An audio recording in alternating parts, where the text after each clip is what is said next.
मित्रांनो नमस्कार. ज्यावेळेस छटणी पेरूच्या बागेत छटणी केली जाते, तर आज आपण इथे ज्यावेळेस बागलवाडी जत येथे खिलारी सरांच्या बागेत इथं आलो असताना आपली एक गोष्ट निदर्शनास आली. तर सर हे जे काय दिसते ते तुम्ही पिकेल लावलेत नाही, ते नक्की काय आहे आणि कशासाठी केले ते छटणी केल्यानंतर या काडीतून रस येऊन काडी इथं सुटते आणि मागचा फुटवा आहे तो जोमदार येत नाही.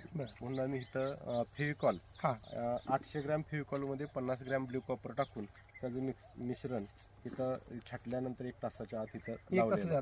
1 तासाच्या आत लावलं आणि यामुळं हे फुटव्याला जोमदार फुटवे येतात आणि वाढ चांगली राहते. हा फायदा होतो म्हणून इथं लावले. शिवाय फंगल इन्फेक्शन इथं काय इथं काडीला इन्फेक्शन होत नाही. आता बऱ्याच वेळा आपण आंबा जेव्हा छटणी केली जाते आंब्याची लहान रोपांची, त्यावेळेस आपण सांगतो की जिथं छटणी करतोय तिथं ब्ल्यू कॉपरचा टिका लावा.